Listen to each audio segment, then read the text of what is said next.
السلام علیکم every one, میں حاضر خدمت ہوں نیلم کا مرکت وچ از ریٹن بائی دیبا تبسم کی نیکسٹ ایپیسوڈ کے ساتھ. اینڈ ہوپ فلی سب ٹھیک ٹھاک ہوں گے، خیریت سے ہوں گے.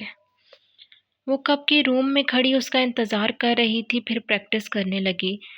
رائفل اٹھا کر وہ سامنے ٹارگٹ کو دیکھنے لگی.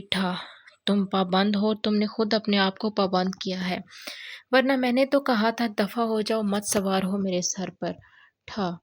تم تو اس کے ایک سخت نظر کی مار ہو. جس لمحے اسے تمہاری حقیقت معلوم ہوئی وہی لمحہ تمہاری موت ہوگا. میں نے کہا تھا آپ سے یہ گھٹیا سو کالڈ محبت کرنے کو. آپ جیسی لڑکی کو میں اپنی زندگی کا ایک لمحہ نہ دوں. اس کا دماغ میجر آس کے غصے میں کہے جملوں میں جکڑا تھا. سامنے لگے ٹارگٹ بوائے کے سینے میں اس نے بے تحاشا سوراخ کر دیے تھے. صبر مانا آپ کا نشانہ پکا ہو گیا، مگر اتنی بلٹس تو ضائع نہ کریں. وہ اس کے پیچھے موجود دروازے سے اندر آتا بولا. ابھی بات لے کر نکلا تھا، بالوں کا گیلا پن ہنوز برقرار تھا. میں مشین گن چیک کر رہی تھی، پتہ نہیں اسے کیا ہوا ہے، چل نہیں رہی. وہ اس کی بات کو نظر انداز کرتے سنجیدہ انداز میں گویا ہوئی تو اس کا یہ نارمل رویہ میجر آس کو حیرت میں ڈال گیا. میں چیک کرتا ہوں، وہ مشین گن ٹیبل سے اٹھاتا بولا. میوریک نے 2 جاسوس آزاد کروانے ہیں، وہ کہاں قید ہیں؟ وہ ایک آنکھ دباتے ٹارگٹ پر رائفل سیٹ کرتے پوچھ رہی تھی. اس کا چہرہ رائفل کی بنا پر چھپا ہوا تھا. میجر آس اس سوال کا مقصد نہ جان سکا. آپ کا اس سے کیا تعلق ہے؟ اس نے گلوز پہنتے پوچھا. مشین گن بہت بھاری ہوتی ہے، اس کے لیے یہ ضروری تھا، مگر اس کا زخمی ہاتھ اسے یہ پہننے پر مجبور کر رہا تھا، ورنہ وہ ایسے ہی چلا لیتا. M42 مشین گن نہیں ہے وہ یہ جو آپ اتنے حفاظتی اقدامات کر رہے ہیں. وہ تپانے والی مسکراہٹ سجائے بولی. آپ اپنی بات کریں. وہ گن اٹھا چکا تھا. مجھے یہ سمجھ نہیں آ رہا کہ ہم دوسری ایجنسیوں کے لوگوں کو گرفتار کیوں کیے رکھے ہیں. دیکھیں، ایک سپائی اپنے ملک کا، اپنی قوم کا محافظ ہوتا ہے. دیار غیر میں ان کے لیے اپنی جان ہتھیلی پر لیے گھوم رہا ہوتا ہے. وہ تو اپنا فرض پورا کر رہا ہے نا. یہ تو اس کی حب الوطنی ہے. تو ہم یہ کہنا چاہ رہے ہیں کہ اس کو سزائے موت سنانا یا دوران مشن مار دینا صحیح عمل ہے؟ سوال تو وہ کر بیٹھی تھی، مگر ڈر بھی تھا کہ کہیں وہ اس ہمدردی پر بھڑک نہ اٹھے. میجر آس نے مشین گن نیچے کرتے اس کے چہرے کی جانب دیکھا جو میز سے ٹیک لگائے اسے ہی دیکھ رہی تھی. تو دیکھ کر نہیں آئیں؟ تو برج آف سپائس دیکھ کر نہیں آئیں؟ اس کا اطمینان قابل دید تھا. جی. وہ حیرت زدہ تھی. کچھ ایسے ہی ہمدردانہ ڈائلاگز ٹام ہینکس کے بھی تھے. اینیویز وہ ایک افسانوی دنیا ہے. آپ حقیقت میں واپس تشریف لائیں اور اپنی ہمدردیاں فقیروں اور بلی کے بچوں تک ہی محدود رکھیں. آئندہ کسی ملک دشمن عناصر یا دہشت گرد سے ہمدردی جتائی تو سب سے پہلی آپ کے سینے میں میجر آس کی گولی اترے گی. وہ صفاقی سے بولا. یہ ٹھیک ہے. نیلم نے خود کو بظاہر نارمل ظاہر کرنا چاہا. ہوں. وہ گن اسے پکڑا رہا تھا، ساتھ اس کے چہرے کے اتار چڑھاؤ پڑھنے کی کوشش بھی جاری تھی. ویسے آپ نے یہ سوال کیوں کیا؟ نیلم بھول گئی تھی کہ میجر آس کوئی نارمل انسان نہیں ہے. وہ ایک سپائی ہے، ایک ایجنٹ ہے. وہ بال کی کھال ادھیڑ کے رکھ دینے والوں میں سے تھا. اتنی آسانی سے وہ اس کی جان بخشنے والا نہیں تھا. نیلم کو اپنا پلان خطرے میں نظر آنے لگا. وہ کیا؟ ویسے ہی مطلب ہمارے ایجنٹس بھی تو انڈیا گئے ہیں. امداد بلوچ نے انہیں اپنے ساتھی بتایا ہے، اور بھارت میں راہ کے اعلیٰ حکام نے ان کا استقبال کیا اور ان کے ساتھ اپنے آئندہ منصوبے شیئر کیے. اگر انہیں ذرا سا بھی شک گزر گیا تو وہ ان کا کیا حشر کریں گی. اس لیے ہم نے سوچا اس سے اچھا ہے ہم ان کے جاسوس چھوڑ دیا کریں اور وہ ہمارے. اس نے بہانہ تلاش. اس وقت سر پر صرف میجر آس کو تسخیر کرنے کا بھوت سوار تھا. آپ اتنی معصوم تو نہیں ہیں جتنی معصومانہ آپ کی باتیں ہیں. وہ ایک ٹانگ آگے دوسرے کو پیچھے رکھے ایک اور نشانہ لگاتے بولا. اگر ہم انہیں چھوڑ دیں گے تو جہاں. اس نے قریب جاتے نیلم کے ماتھے پر انگلی رکھی. اسٹور ہمارے ادارے کے حساس انفارمیشن لیک ہو جائے گی جو کہ ملکی خطرے کا سبب بن سکتی ہے. اس لیے ہم ایسا کچھ نہیں کر سکتے. جان کے بدلے جان اصول ہے. اگر وہ ہماری زمین کو بری نگاہ سے چھوئیں گے تو ہم آنکھیں نکال دیں گے ان کی. بھلا اس میں ہماری اپنی جان کیوں نہ داؤ پر لگ جائے. بھارتی جاسوس بلوچستان میں تخریبی کارروائیاں کر رہا ہے، ہم اسے معاف کر دیں؟ وہ بھی منہاج جتنا ہی قصوروار ہے. میجر آس نے اسے تفصیلاً بتایا تھا۔ وہ اور اس کے گارڈز اندر راہداری سے گزر رہے تھے۔ رات کا اندھیرا بڑھ رہا تھا جب ایک پرسکون مگر کھنڈر نما جگہ میں روشنی پیدا ہوئی۔ وہ کیپٹن حمزہ تھا جس نے پیٹر کا ساتھی ہو کر ایماس پلازا میں قیام کے دوران ڈھیروں منافع بخش انفارمیشن اکٹھی کر کے میجر آس کو دی تھی۔ اب اس بندے سے اس نے ہیرے نکلوانے تھے مگر اسے پیٹر کی کال آ گئی، تبھی وہ اسے یہیں پھینک کر چلا گیا۔ اسے معلوم تھا کہ جو انجیکشن اسے لگا ہے وہ 12 گھنٹے سے پہلے ہوش نہیں آئے گا سر۔ پیٹر نے سر کے اشارے سے اندر آنے کو کہا۔ وہ تیزی سے دروازے کو ٹھوکر مارتا اندر آیا۔ کیپٹن حمزہ نے اس سے بھی برق رفتاری سے فائر کیا مگر اندھیرے کی وجہ سے ضائع گیا۔ اس کے گارڈز نے کیپٹن حمزہ کو چاروں طرف سے گھیر لیا تھا۔ اس کا پسٹل چھین لیا۔ کیپٹن حمزہ نے ایک گارڈ سے بازو آزاد کرتے ہوئے ٹوٹی کرسی اسے ماری، دوسرے کو بھی مارنے لگا تھا جب اطمینان سے کڑے منہاج اسحاق نے گہری سانس لی۔ "I am sorry my dear enemy". ٹھا ٹھا ٹھا ٹھا۔ Oh God! اس نے اپنے ریوالور کا میگزین خالی کر کے اپنے گارڈ سے رائفل لے کر کیپٹن حمزہ کے جسم کا ریشہ ریشہ کر ڈالا۔ گارڈز ٹارچ جلائے کھڑے تھے، ان سب کی روشنی میں سرخ خون اور دہشتناک لگ رہا تھا۔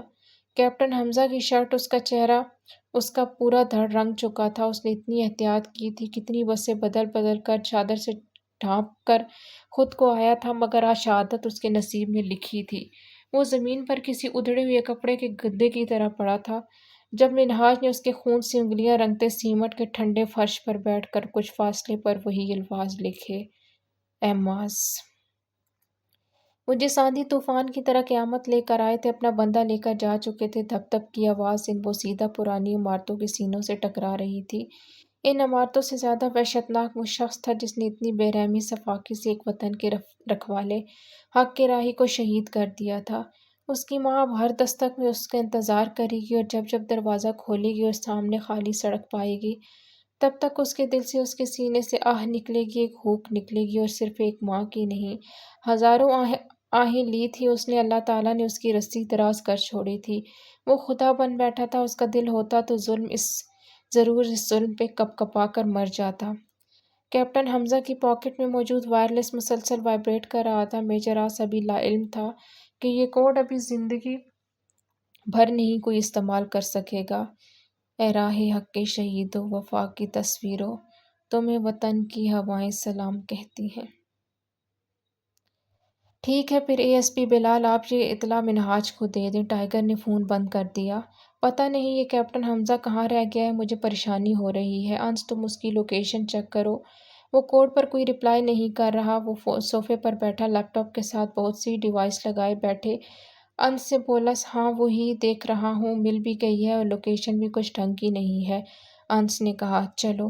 میجر آس نے اپنی جیکٹ اٹھائی اور پسٹل دوسری ضروری چیزیں لیتا ریڈی ہو گیا۔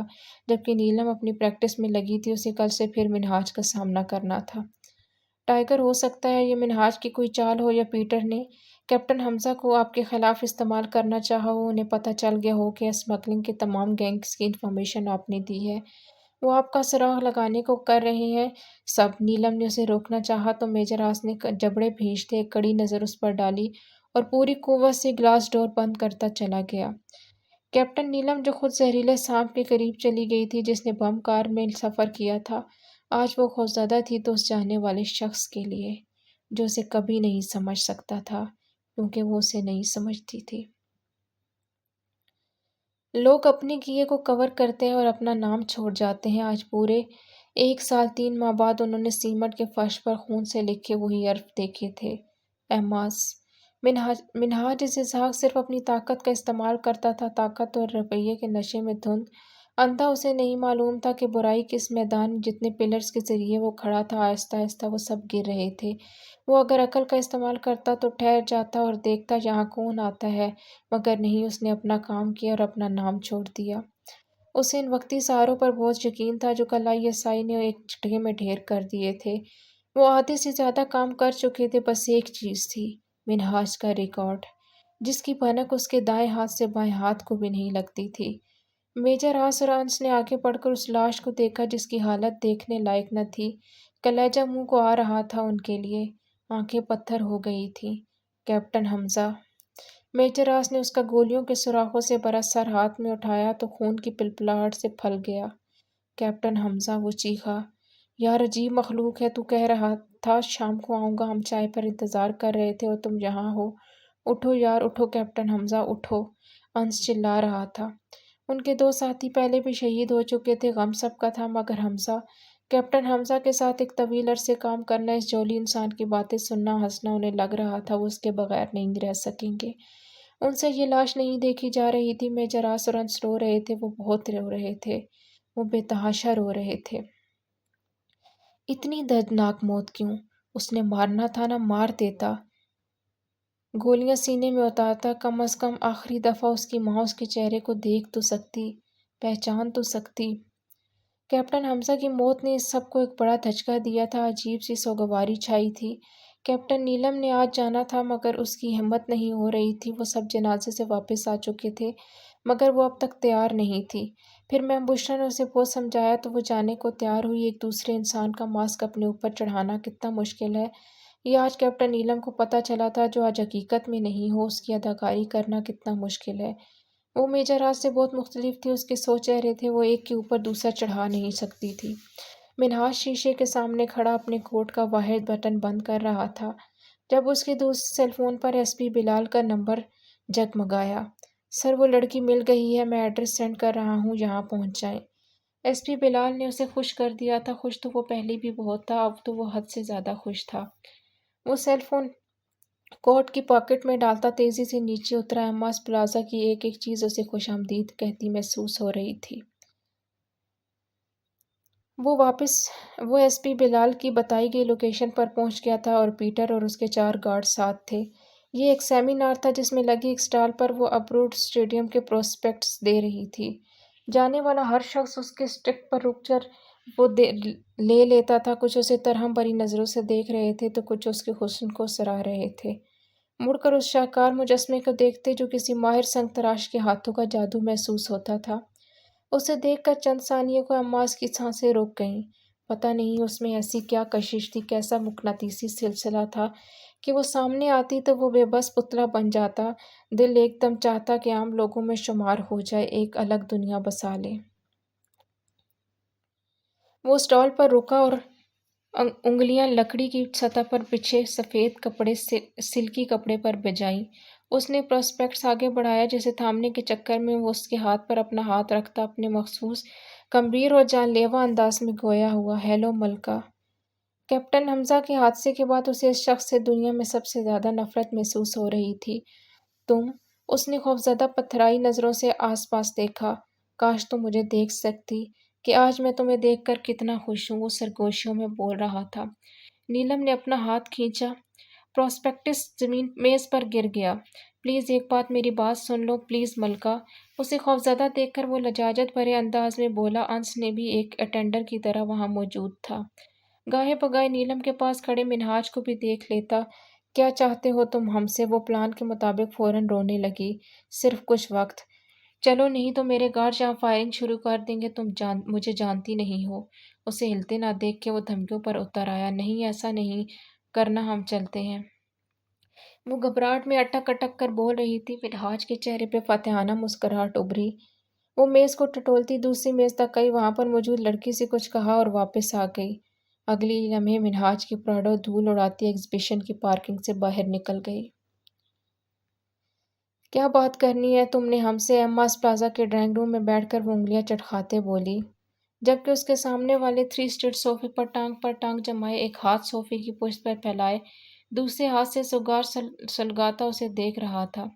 وہ اپنے اندھے پن کا مظاہرہ کرتی ساکت نظروں سے سامنے دیکھ رہی تھی۔ یہ بہت مشکل کام تھا منہاج، اس اسحاق جیسے بندے کے سامنے بیٹھ کر اسے نظر انداز کرنا۔ اگر تم دیکھ سکتی تو کبھی مجھے تم کہہ کر مخاطب نہیں ہوتی۔ وہ سگار جھاڑنے کو میز پر پڑی ایش ٹرے پر جھکا، نظریں ہنوز اس پر تھیں۔ تم بھول رہے ہو، ہم تمہیں پہلے بھی دیکھ چکے ہیں اور آج جس حال میں ہے تمہاری وجہ سے ہیں، ہم تمہیں کبھی معاف نہیں کریں گے۔ وہ بھڑکی۔ ہاں ہاں، میں معافی مانگوں گا تو معاف کرو گے نا؟ اس نے ایک اور کہکا لگایا۔ میں چاہتا ہوں اب ہم کھل کر بات کریں، ایک دوسرے کے سامنے آ ہی جائیں۔ وہ کھڑا ہو گیا اور اس کے سامنے میز پر بیٹھ کر براہ راست اس کی آنکھوں میں دیکھنے لگا۔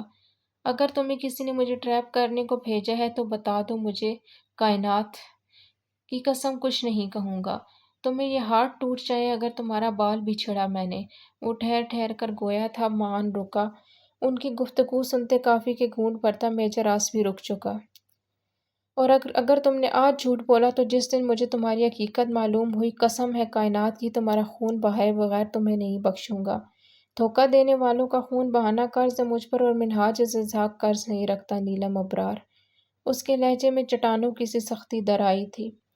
سرد پوری نگاہیں اپنے ہر بات کے سچ ہونے کا حلف اٹھا رہی تھی۔ پہلی بات، ہمیں یہاں کسی نے نہیں بھیجا بلکہ تم خود لائے ہو، پہلی بھی تم ہی لائے تھے۔ دوسری بات، نیلم ابرار کی اجازت کے بغیر اس دنیا کا کوئی شخص اس کا بال بھی نہیں چھیڑ سکتا۔ اس نے بھی سوت سمیت جواب اس کے منہ پر مارا۔ منہاج کے انابی ہونٹ مسکرائے تھے، نیلم کے ہونٹ کے پاس بیٹھا سیاہ تل اچانک ہی اس کی نظروں میں آیا تھا۔ یہی ایک فرق تھا اس میں اور زوئی میں۔ تم جیسی لڑکی میں نے پوری زندگی میں نہیں بتائی، سچ سچ بتاؤ اس دنیا کی ہو۔ کہاں سے چراتے ہو اتنے بہادر الفاظ اور کہاں سے لاتی ہو چہرے پر اتنی معصومیت؟ وہ اس کے تپے تپے چہرے کو دیکھ رہا تھا۔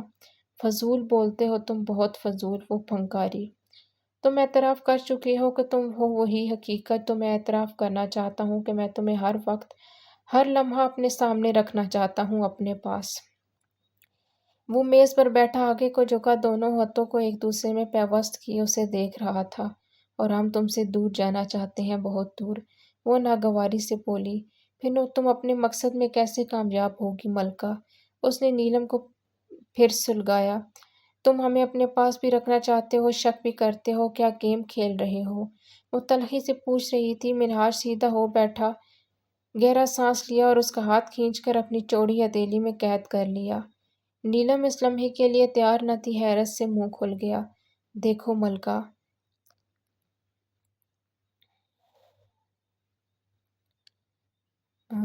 مجھ سے مس ہو گیا، میں کہاں پہ تھی؟ دیکھو ملکہ، گھمبیر آواز، پرفسوں لہجہ، تم چھوڑ دو یہ سب کچھ نہیں رکھا اس میں۔ اگر میرے خلاف کوئی ثبوت تمہیں مل بھی گیا تو فوج میرا نہیں کچھ بگاڑ سکے گی۔ میری جڑیں بہت مجبور ہیں، تم بھی اپنی خواہ مخواہ اپنی جان پر ظلم نہ کرو۔ آج جن کے لیے یہ کر رہی ہو، کل یہی لوگ تمہیں گھر سے باہر رہنے والی بد کردار لڑکی کہیں گے۔ یہ دنیا بہت ظالم ہے، تم بہت بہت معصوم، بہت پیاری ہو، مت کرو اپنے اوپر یہ ستم۔ میں تمہیں بچاؤں گا، تمہارا کوئی کچھ نہیں بگاڑ پائے گا۔ تم میرے پاس بہت محفوظ رہو گی، ہر چیز میرے پاس ہے، حسن، دولت، طاقت، محبت، سب کچھ ہے تمہارے لیے۔ وہ اسے اپنے جملے کے اثار میں باندھ رہا تھا، اسے غداری پر اکسا رہا تھا، لالچ دے رہا تھا۔ سب کچھ تو تھا اس کے پاس، دولت، حسن، محبت، طاقت، پھر بھی سامنے بیٹھی لڑکی اس سے مرعوب نہیں ہوتی تھی۔ ایک ہی بات بار بار، اگر تمہیں اتنی انسیکیورٹی ہے ہم سے تو دور رہو ہم سے، ہم خود چل کر نہیں آئے کبھی بھی تمہارے پاس، ہم خود تنگ ہیں، بیزار ہیں تم سے، اتنی خطرے ہیں تو فاصلے پر رہو، ہماری راہ میں مت آیا کرو۔ وہ اس کی گرفت سے اپنا ہاتھ نکالتی کھڑی ہو کر چلائی، تم سے دور ہی تو نہیں رہ سکتا، نہیں رہ سکتا تم سے دور، یہی بات تمہیں سمجھ نہیں آ رہی؟ مجھے اپنا قیدی بنا کر بول رہی ہو ہماری راہ میں مت آئیں؟ اس نے نیلم کو کندھوں سے پکڑ کر جھنجھوڑ ڈالا۔ مت کھیلو میرے ساتھ یہ کھیل، میں تمہیں مار دوں گا، میں بہت وحشی ہوں، دھوکہ برداشت نہیں ہوتا مجھ سے۔ میری بات سمجھو ملکہ، دیکھو میں نے اس نے نیلم کا چہرہ تھام لیا۔ وہ اب بھی اس کی جانب نہیں دیکھ رہی تھی۔ مجھے غور سے سنو، میں تم سے کہہ رہا ہوں کہ سچ بتا دو، کائنات کی قسم، اس دنیا میں میری سب سے عزیز ہستی کی قسم کھا رہا ہوں، تمہیں جانے دوں گا، ہلکی سی خراش بھی نہیں ڈالوں گا۔ وہ اسے جذباتی انداز میں ٹریپ کر رہا تھا، مگر مقابل بھی کیپٹن نیلم ابرار تھی، جس نے طے کر لیا تھا کہ میدان میں اتری ہے تو میدان مار کر ہی جائے گی۔ ہم جا رہے ہیں، تم اپنے راستے رہو، ہم اپنے راستے۔ وہ اس کے ہاتھ چٹکتی، صوفے ٹٹولتی مڑی تھی جب منہاج اس کی راہ میں حائل ہوا۔ 1 مہینہ تم جہاں رہو گی، اگر کوئی گڑبڑ نہ ہوئی اور مجھے یقین ہو گیا کہ تم وہ نہیں ہو جو میں سمجھ رہا ہوں، تو میں تمہیں جانے دوں گا۔ اس 1 مہینے میں تمہیں کوئی نقصان نہیں پہنچاؤں گا، اس نے فیصلہ سنایا۔ ہم یہاں نہیں رہیں گے، تم ہمیں جو سمجھتے ہو سمجھے رہو۔ وہ دھاڑی، تم یہیں رہو گے، اس نے گویا بات ختم کی۔ اس میں کیپٹن نیلم کا فائدہ تھا، سو مزید بحث نہ کرتی، اتنی بحث اسے سچا ثابت کرنے کو بہت تھی۔ کیپٹن نیلم، آپ کا کام صرف منہاج کی لائبریری اور لیپ ٹاپ کا ریکارڈ حاصل کرنا ہے بس۔ بلوچستان کا مشن بھی مکمل ہو جائے کہ 1-2 مہینے میں ہمارے سارے ایجنٹس راؤ کے آفیشلز کا بھروسہ جیت چکے ہیں۔ انہوں نے امداد بلوچ کو ساری غلط انفارمیشن دی ہے جس کی بنا پر وہ یہاں ہر کام الٹا کر رہا ہے۔ کل رات بھی میں نے اس پر حملہ کر کے اسے زخمی کر دیا اور امداد بلوچ کی تمام انفارمیشن ہمارے ایجنٹس راہ کو غلط بتاتے ہیں جس کی بنا پر وہ امداد بلوچ سے بہت نالاں نظر آتے ہیں۔ اور امداد بلوچ اب اتنا لاچار اور اکیلا ہو چکا ہے کہ اس کا انڈیا واپس جانا ناممکن ہو گیا ہے۔ جلد ہی میں اسے گرفتار کر لوں گا، بس ایجنٹ آکاش کو اس کے ذریعے باہر نکلوانا ہے۔ آج 3 دن بعد اس کا رابطہ ہو رہا تھا، وہ اسے ساری صورتحال بتا رہا تھا۔ اور میوریک؟ کیپٹن نیلم نے پوچھا۔ ہیرو کے اسمگلنگ کے سارے گینگ پکڑے جا چکے ہیں جو رہتے ہیں، وہ ریکارڈ میں ایڈوانس سمیت شامل ہو چکے ہیں۔ اب رہ گیا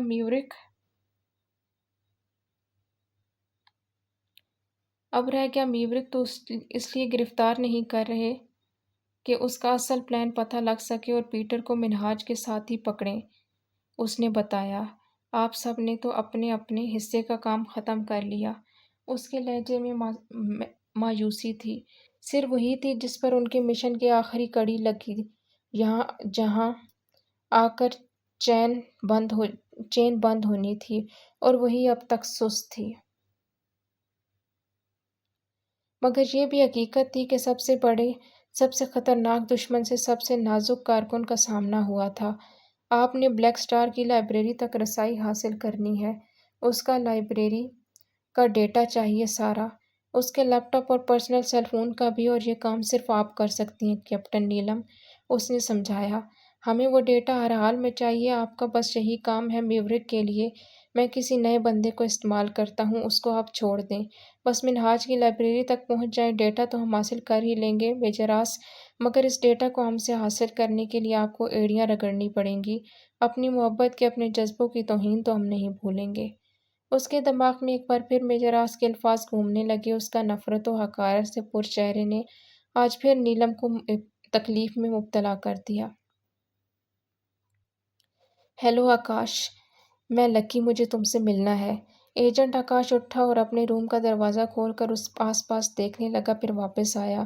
تم نے مجھ سے رابطہ کیوں کیا؟ اس نے جھنجھلاتے ہوئے پوچھا۔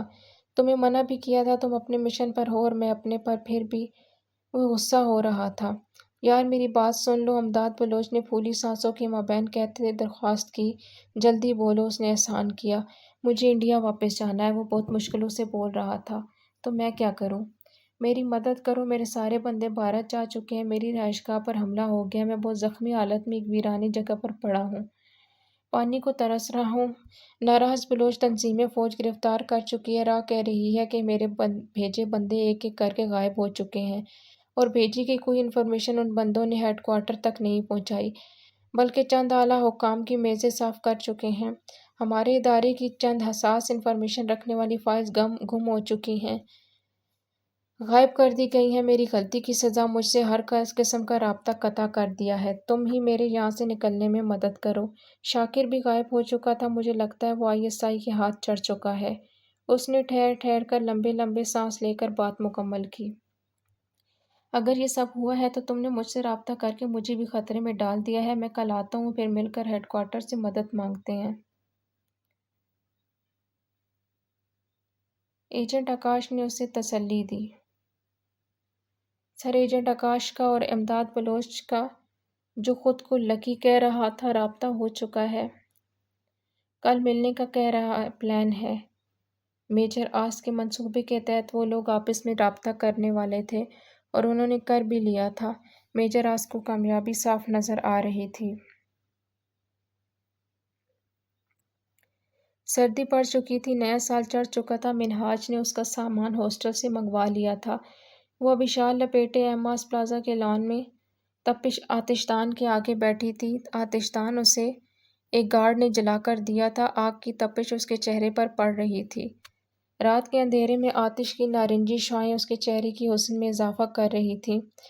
ٹیل پونی اس کی کمر پر جھول رہی تھی۔ بہت دور پلازا کے داخلی دروازے سے ٹیک لگائے، ہاتھ میں سگار لیے، ایک ہاتھ پینٹ کی پاکٹ میں ڈالے کھڑا اسے دیکھ رہا تھا۔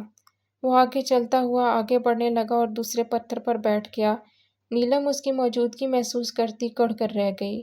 ستم تو یہ تھا کہ وہ میجر آس کی طرح اپنی ناگواری ظاہر بھی نہیں کر سکتی تھی، ورنہ اس کا بس چلتا تو اس شخص کے چہرے پر تھوک دیتی، بیچ چوراہے پر اسے لٹکا دیتی اور اس شخص کو بلاتی جس کے عزیز اس کی درندگی کا نشانہ بنے تھے اور کہتی کہ اسے سنگ مار مار کر ہلاک کرو۔ ہر پتھر سے کہتی کہ اتنی زور سے اس پر برسو کہ اسے تم پہاڑ جتنے محسوس ہو۔ اتنی خاموش کیوں رہتی ہو تم؟ میرا دل چاہتا ہے تمہاری آواز سننے کو، تم سے باتیں کرنے کو۔ وہ اپنے شوز کی نوک سے گھاس اکھاڑتا کچھ ڈسٹرب نظر آ رہا تھا۔ نیلم کے ساتھ آتے ساتھ اس سے بات چیت تقریباً بند کر رکھی تھی۔ تم میرے لیے دو لفظ نہیں بول سکتی؟ میجر آس نے اپنے سیل فون میں منہاج کی آواز سنی۔ وہ اسکرین پر دیکھنے لگا۔ تمہیں یاد ہے تم غلطی سے میری کارڈز کی کار میں آ کر بیٹھ گئی تھی۔ میں نے تمہیں اپنا قیدی بنا لیا تھا۔ مجھے اپنے قیمتی ہیرے تم سے وصول کرنے تھے، مگر تم نے میرا دل بھی لے کر فرار ہو گئی۔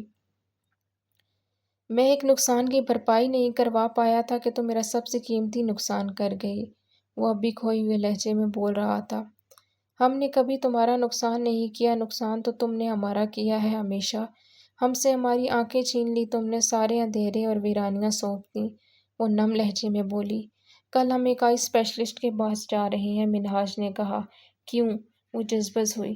تمہاری آئیز چیک کروانے۔ وہ اطمینان سے صدگار شعلوں کی نظر کرتا اس کی آنکھوں میں دیکھتا بولا۔ ہم نے نہیں جانا۔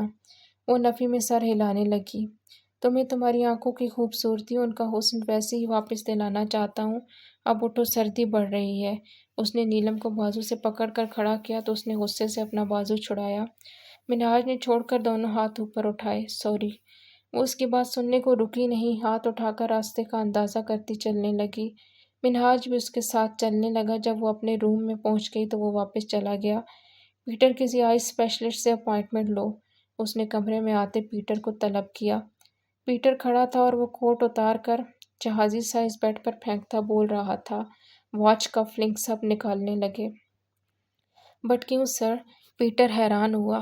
کیونکہ میں کہہ رہا ہوں۔ وہ اپنا شب خوابی کا لباس گلاس وارڈروب سے نکال کر ڈھک کر بند کر چکا تھا۔ پیٹر کی مزید کوئی بات سنے بغیر اٹیچ واش روم میں داخل ہو گیا۔ سر، شاکر پاکستان سے دبئی جا رہا تھا، وہاں سے اس کا انڈیا جانے کا ارادہ تھا۔ میں نے دبئی انٹرنیشنل ایئرپورٹ سے رابطہ کیا اور وہاں کی پولیس سے مدد طلب کی۔ انہوں نے شاکر کو گرفتار کر لیا ہے۔ شاکر کی جو رپورٹ میں نے وہاں بھیجی تھی اس میں اس کا سارا ریکارڈ شو کرنا ضروری تھا، یہ بھی کہ وہ ایک جاسوس ہے۔ اب آپ کو وہاں کی پولیس سے رابطہ کر کے میرے اطلاعات کی تصدیق کرنی ہے تاکہ جلد از جلد شاکر کو ہمارے حوالے کر دیں۔ اس نے آئی ایس آئی کے سربراہ کے روبرو بیٹھتے اپنا مدعا بیان کیا۔ ٹھیک ہے، شاکر کل ہی دبئی سے ہماری سینٹرل جیل میں ٹرانسفر ہو جائے گا۔ تم امداد بلوچ اور ایجنٹ آکاش کی گرفتاری آج کی ملاقات میں ہی کر لو۔ ہمارا ایک بندہ آ کے ایجنٹ کے ہاتھ چڑھ چکا تھا، اسے بہت بری طرح تشدد کا نشانہ بنایا ہے۔ ٹوٹی ٹانگ کے ساتھ وہ دہلی سینٹرل جیل سے فرار کروایا ہمارے دوسرے ایجنٹس نے۔ دعا کرو وہ تینوں کل تک صحیح سلامت واپس آ جائیں۔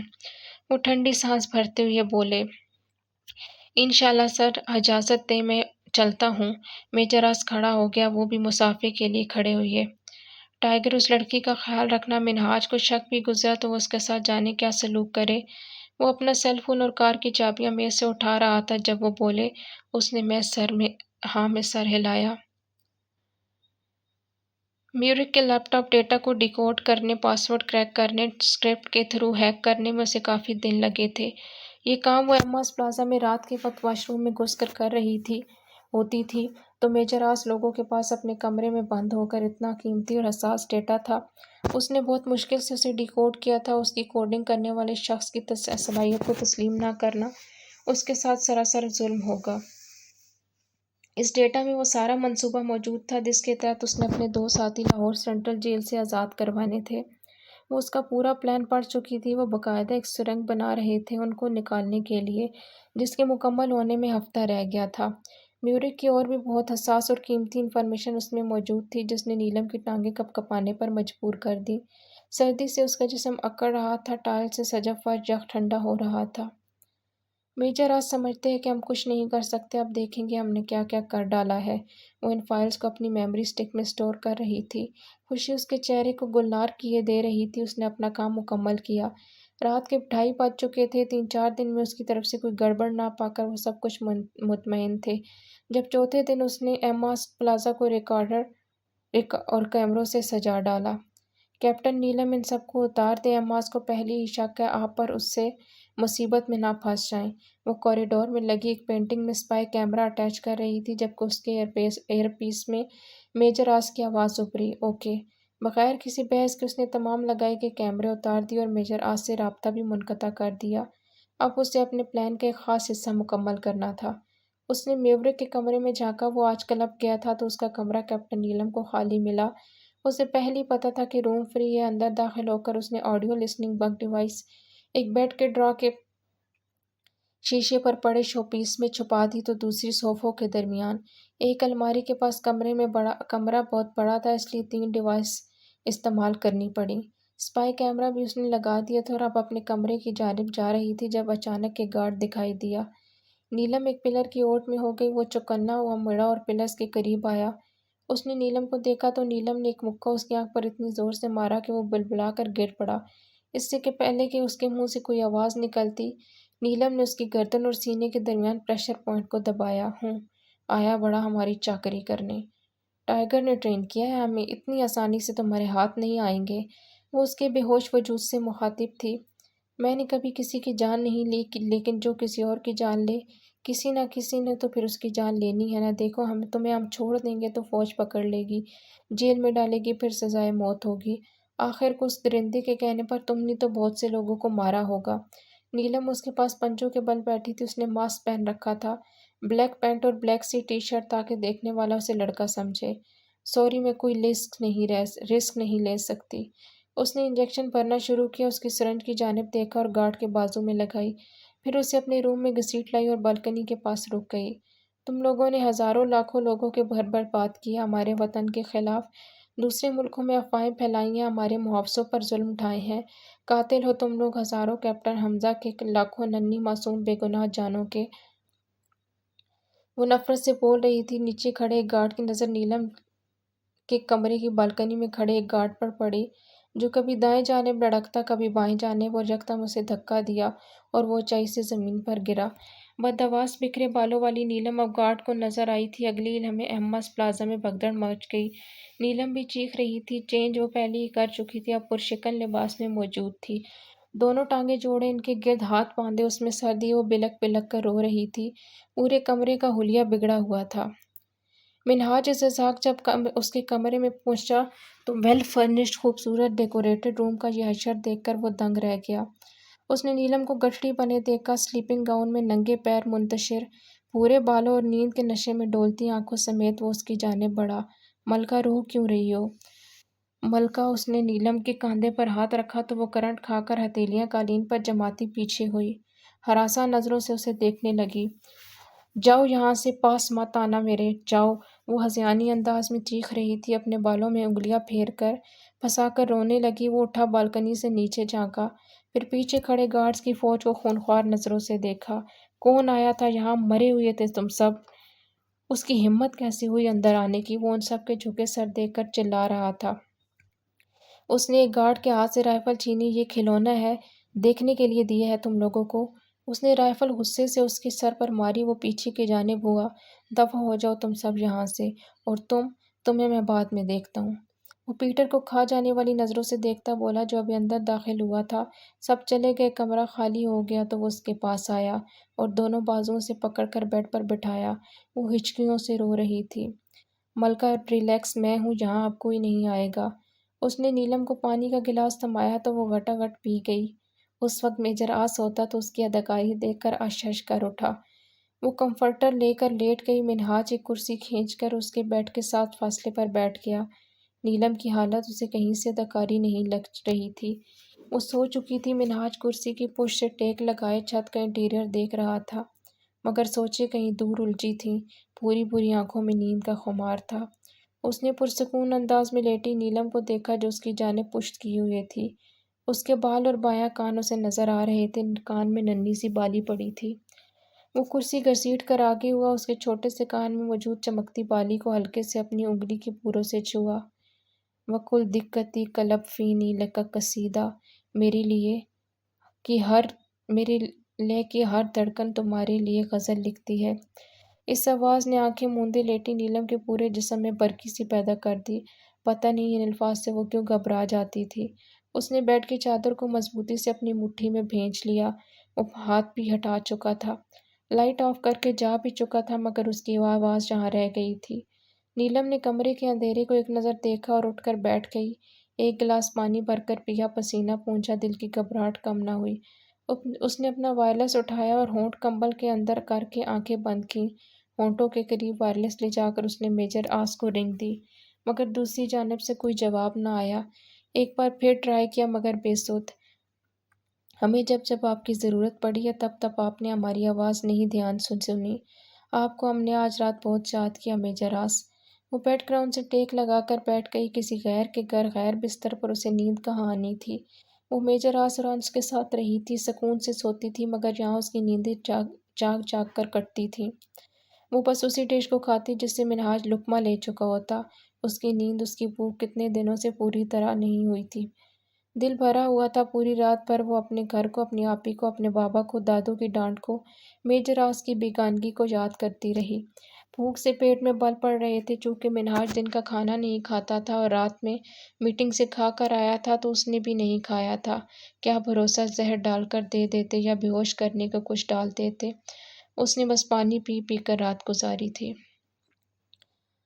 اوکے، سو فار ناؤ اس ایپیسوڈ کو سٹاپ کرتے ہیں۔ ہوپ فلی سب بہت زیادہ انجوائے کر رہے ہوں گے اس ناول کو، اینڈ سو ویڈیو اچھی لگی ہو تو پلیز ویڈیو کو لائک اور شیئر ضرور کیجیے۔ ملتے ہیں نیکسٹ ویڈیو میں اور بالکل یہیں سے سٹارٹ کرتے ہیں۔ تب تک کے لیے اپنا ڈھیر سارا خیال رکھیے، دعاؤں میں یاد رکھیے۔ اللہ حافظ۔